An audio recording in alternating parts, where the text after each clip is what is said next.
and it's a testament to the kind of person that Logan is, thoughtful and determined. I was also able to meet Daisy once they started dating at the end of freshman year, and could immediately tell that they were a perfect match.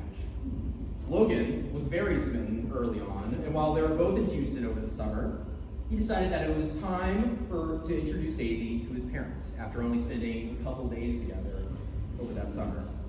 Naturally, he thought that, a nice, classy steak restaurant would be perfect for the occasion, but overlooked the small detail that Daisy has been a pescatarian for the vast majority of her life. Thankfully, Daisy was able to move past the wonder and decided that his heart was in the right place, even if the restaurant choice wasn't.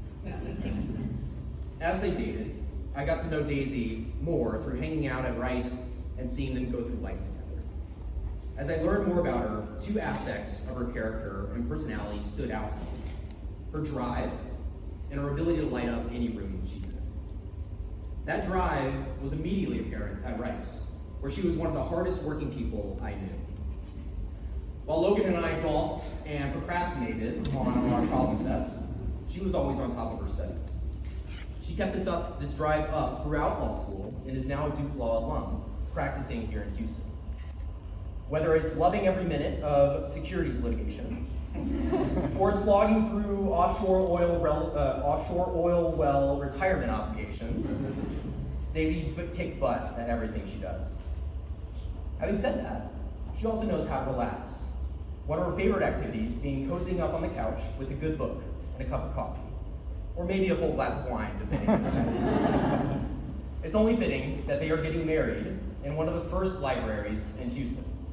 The namesake of the building, Julia Eidson, is a woman of determination and vision, and a general badass. That reminds me of someone on the stage today. Daisy also has an incredible talent at lighting up any room that she's in. Case in point. Whether it's the Jones Victory Party after Beer Bike, a true classic, or a low-key hangout with friends, she has the uncanny ability to make everyone feel welcome and genuinely seen. She's an incredibly kind person, and this is made apparent every single time that I see her. In addition to my own thoughts on what makes both of them incredible people, I also asked each of them what they loved the most about the other. Daisy said, and I'm quoting here, Logan's authenticity. I don't think he even realizes this, but he knows exactly who he is and what his values are, and can't even fathom the idea of acting in a way inconsistent with that. His commitment to the people he cares about, whether me, his family, or his friends. Many people here have probably experienced this, but he will always go out of his way to support the people that he loves. And finally, his easygoingness. Logan is the go with the flow to my color-coded to-do list. And while it sometimes drives me crazy, it is also grounded. When asked about Daisy, Logan said that he loves, and once again I'm quoting, Daisy's humor and laugh. I love that Daisy laughs at my bad jokes and makes really silly, absurd, horrible, wouldn't be funny to anyone else, hilarious jokes. Daisy's laugh, especially her witch's cackle, is one of my favorite sounds in the world. I think we should hear like a quick demonstration. Okay. He also loves her support and ambition. I admire Daisy's ambition and commitment to anything that she sets her mind to. She works incredibly hard, and I love being able to support her any way that I can, whether it's taking on the household responsibilities or just cheering her on through life's challenges. Finally, he loves how she makes everyday life better. Some of my favorite moments with Daisy are the little ones, like sitting in bed together at the end of the day, sharing stories, making jokes, and just enjoying each other's company. No matter what's going on, Daisy makes life brighter and more fun just by being herself. As they've grown together, Daisy and Logan have embarked on a life of their own. After Rice, they successfully did long distance for 4 years, something that I personally can empathize with Logan working in Houston and Daisy at law school. Daisy now has a ton of Southwest points through that period that she doesn't know what to do with. Logan has none. He used them all to visit David. In 2023, Daisy moved back to Houston, and they packed a ton of activities and things into the last 18 months. Moving in together, traveling to Italy, getting engaged, traveling to Germany, both of you guys starting new jobs, moving again, because according to Logan, sharing an office is just a little bit too hard, and finally planning a wedding. Throughout this time, they've also managed to push each other to explore each other's interests and expand their own horizons. With Daisy acclimating to being a Texan, and even being part of a rodeo cook-off team, despite still being a pescatarian, and Logan now knowing how to appreciate a good glass of wine. It's been so fun to watch you two grow together and see how well you complement each other. I personally don't know a whole lot about oil or about law, but through my day job, I do know a thing or two about stars and space. Individually, stars are points of light, beautiful on their own, but when seen together, they form constellations, patterns that humans have used for centuries to navigate, tell stories, and find meaning in the vastness of space. Daisy and Logan, you are like those stars, individually brilliant, but together you form a pattern, a partnership that guides and inspires those around you. Of course, living in Houston, you have to imagine constellations most of the time because the city lights make them nearly impossible to see. But that's kind of fitting too. Your love is like those hidden constellations. Even when life gets in the way with light pollution or cloudy skies as we have here today, your connection is always there, constant and unshakable. And I know that y'all's constellation will continue to shine brightly to all of those around you as you guys start the next chapter of your lives together. I could continue yapping about both of you for a while longer, but Daisy and Logan wanted Daisy and Logan wanted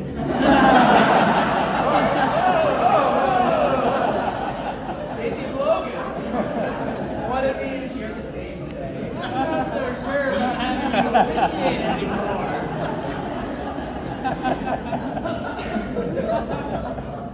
They wanted me to share the stage today for a reading from one of their good friends, Kristen. How falling in love is like owning a dog. First of all, it's a big responsibility, especially in a city like Houston. So think long and hard before deciding on love. On the other hand, love gives you a sense of security. When you're walking down the street late at night and you have a leash on love, no one's gonna mess with you. On cold winter nights, love is warm. It lies between you and lives and breathes and makes funny noises. Love wakes you up at all hours of the night with its needs. It needs to be fed so it will grow and stay healthy. Love doesn't like being left alone for long, but come home and love is always happy to see you. It may break a few things and accidentally in its passion for life, but you can never be mad at love for long. Is love good all the time? No, love can be bad. Love can make messes. Love leaves you little surprises here and there. Love needs lots of cleaning up after, and sometimes you just want to get love fixed. Sometimes love just wants to go out for a nice long walk because love loves exercise. It will run around the block and leave you panting, breathless, pull you in different directions at once or wind itself around and around you until you're all wound up and you cannot move. But love makes you meet people wherever you go, people who have nothing in common but love. Stop and talk to each other on the street. Throw things away and love will bring them back again and again and again. But most of all, love needs love, lots of it. And in return, love loves you and never stops. Thank you, Chris. Now Daisy and Logan have prepared their personal vows, which they will now share with each other. And I've been instructed that Daisy will go first.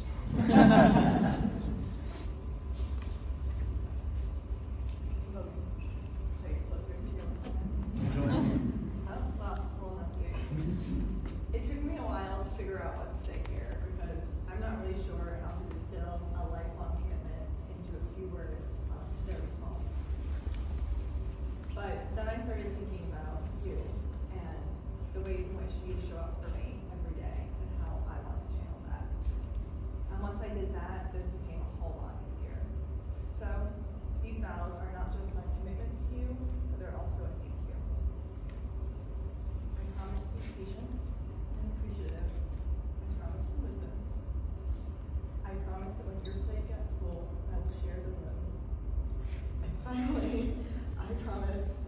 stress less, laugh more, and hope we'll keep having fun together.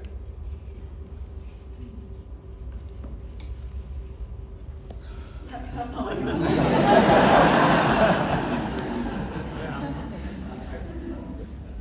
Yeah.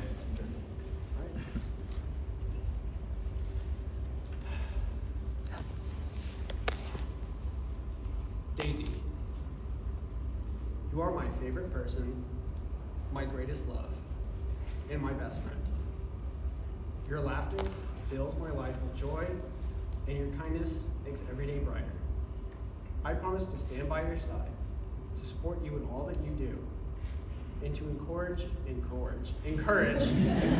support your dreams. I vow to cherish every moment we share, and to always find humor and love in our life together. No matter what comes our way, I will love you, honor you, and walk beside you for all of my days. With all my heart, I am yours forever.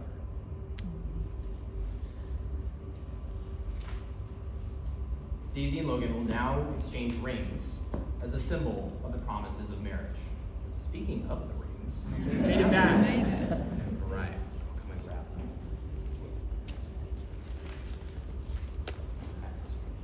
A ring has no beginning or end.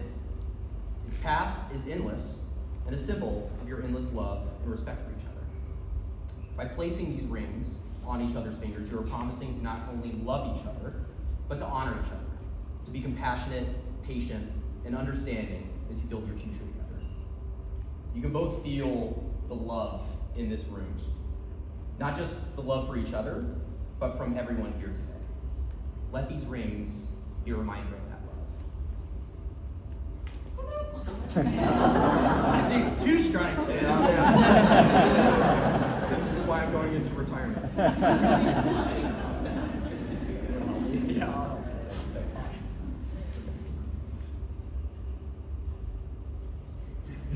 Sure. Okay. All right, we'll start with Logan. Please place the ring on Daisy's left hand and repeat after me. I give you this ring I give you this ring as a symbol of my love, as a symbol of my love, with the pledge to love and support you with the pledge to love and support you today, tomorrow, always, and forever. today, tomorrow, always, and forever. And Daisy, take this ring, place it on Logan's left hand, and repeat after me. Logan, I give you this ring Logan, I give you this ring as a symbol of my love, as a symbol of my love, with the pledge to love and support you with the pledge to love and support you today, tomorrow, always, and forever. today, tomorrow, always, and forever. Having proclaimed your love for and commitment to one another in front of friends and family, by the power vested in me by the state of Texas, I now pronounce you husband and wife. Logan, you may kiss the bride.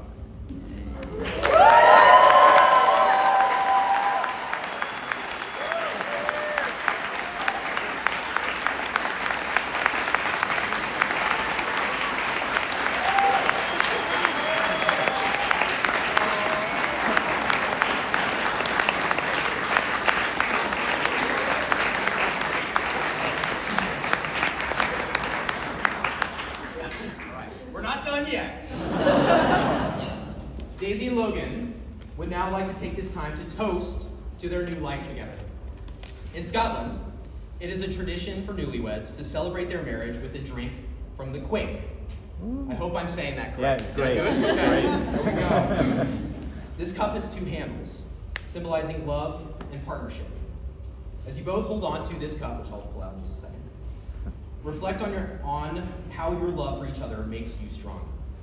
Your marriage today is a partnership which prepares you for the challenges and triumphs that life will bring.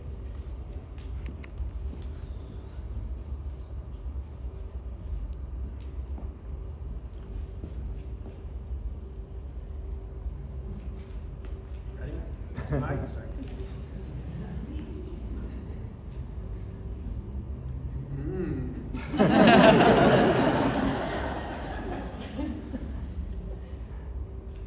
That was weak. You're still left. Back for seconds. Back for seconds. All right. I am now to introduce, for the very first time as a married couple, Daisy and Logan.